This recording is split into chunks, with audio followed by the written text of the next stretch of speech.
nimba gushikiriza inkuru ari uburenganzira bw'umuntu wese nuko haba hariho n'abategerezwa kumumenyesha izo nkuru.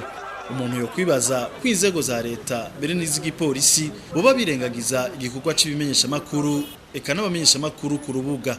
Akarorero ka vuba nako kuri uyu wa gatatu aho imigambi itanu iri kumwe n'abaherutse gufutwa mu mugambwe CNDD-FDD bahamagariye abarundi mu myiyerekano yo kwiyamiriza ikiringo ca gatatu ca Petero Nkurunziza. Abamenyesha makuru ba televiziyo Renaissance bari baje gukurikiranira hafi ico gikorwa. Twarashoboye kwibonera abantu bambaye impuzu za gisivile bafise inkoho bariko bakorana n'igipolisi.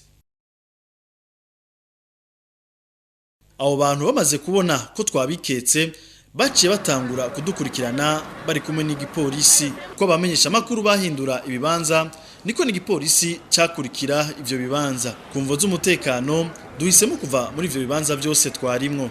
Umwanya tugiye kwivuna umusase hafi y'igihe cy'isaha 9 mu kibanza kiri hafi y'icibutso citiriwe ukwikukira niho twabona koko ko twagumye dukurikirwa.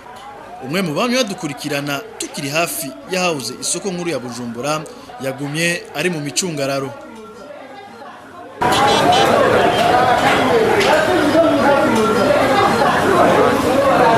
Ivyo twiketse biri bube vyo. Inyuma y'umwanya muto igipolisi kiba kirahashitse.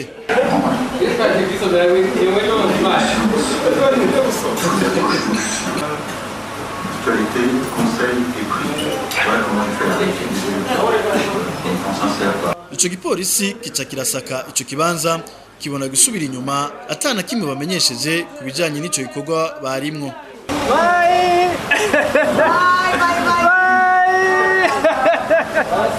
Ivyo bikorwa vyose bikaba atakindi bigamije atari ugutera ubwoba bamenyesha makuru mu gihe baguma bakurikiranwa n'abantu bafise ibigwanisho kandi atawuza bari bo bashobora mbere no kugirira nabi abo bamenyesha makuru. Aho nitwo kwirengagiza abahora bagirwa kw'ibitero n'abantu batazwi. Akarorero ka vuba ni umumenyesha makuru wa Radio Bonesha FM Egide Ndayisenga yagizwe ku igitero ategwa grenade n'abantu bataramenyekana. Igitero nyene gutegwa amenyesha ko coba kijanye n'umwuga akora.